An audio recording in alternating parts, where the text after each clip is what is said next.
जंगल का राजा शेर।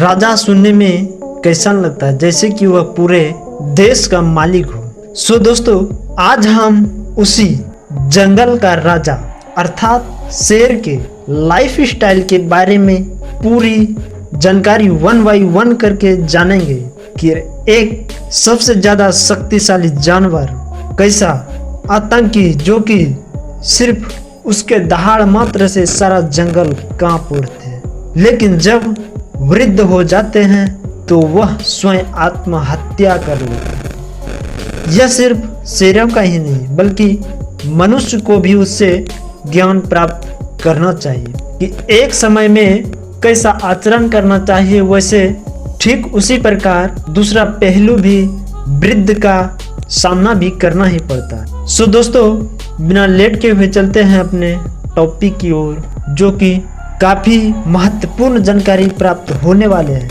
तो बिना स्किप किए हुए वीडियो को देखना है, तभी आपको सभी जानकारी मिल सकेगी।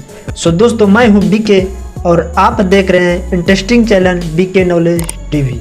शेर इतना साहसी और बलवान होने के बावजूद भी यह आत्महत्या आखिर करता क्यों है, तो पहले हम इसके फैमिली के बारे में जानेंगे।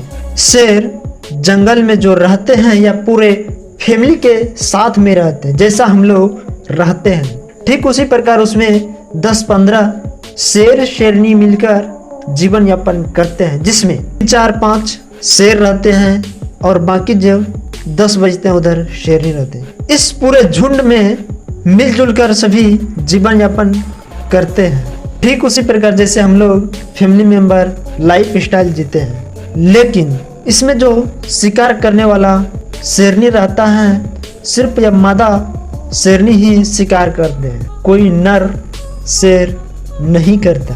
लेकिन जब यह किसी मुसीबत में पड़ जाता है तब शेर ही शिकार करते हैं, जैसे इसका तबीयत बिगड़ जाए या फिर कभी कभी शेरनी जब बच्चे को जन्म देती है तब वह बच्चे का पालन पोषण करने में 10-15 दिन वह किसी शिकार करने नहीं जाता, क्योंकि 10-15 दिन के बाद ही बच्चे का आंख फूटता है और फिर उसका लालन पालन जैसे चलना सीखना बहुत तरह के जैसे बच्चे को सिखाते हैं वैसा ही सिखाते हैं शेरनी।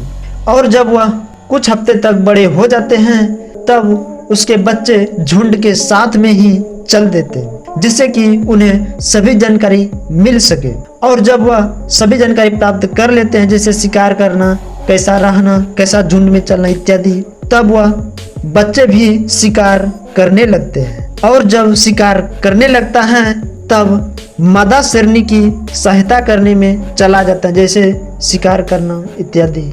लेकिन इससे भी मजेदार बात यह है कि जब वह बड़े होने लगते हैं तब उसमें जितना भी नर बच्चे होते हैं उसको झुंड से बाहर निकालकर बाहर भेज दिया जाता है, यानी झुंड से बाहर निकाल देते हैं, क्योंकि बच्चे नर को वह झुंड में नहीं रखता है। और आज के समय में देखो तो जितने भी मनुष्य का लड़के होते हैं उसे बिठाकर हम लोग खिलाते हैं, लेकिन शेर में ऐसा नहीं है, तो उसे झुंड से बाहर कर देते हैं। फिर बेचारा शेर का बच्चा अब करेगा क्या, तो उसे नया झुंड ढूंढना पड़ता है। ठीक उसी प्रकार जिस तरह उसको निकाला है बेचारा शेर भी और किसी को निकाला होगा, तो वह सब आपस में एक झुंड तैयार करते हैं। और झुंड जब मिल जाता है तो उसमें जो झुंड के मेन शेर होते हैं जैसे बूढ़े वृद्ध, उसे फिर यह सब प्लानिंग करके उस वृद्ध बूढ़े शेर को शिकार करने को सोचते हैं, तो उस पर हमला कर देता है। और जब वह घायल या फिर अधमरा सा हो जाता है तब वह बूढ़े शेर स्वयं ही निकलकर झुंड से बाहर चले जाते हैं। अब वह जैसे बूढ़े हो गए हैं तो वह ना शिकार कर सकता है और ना ही झुंड में रह सकता है, तो बेचारा बूढ़े शेर करेगा क्या।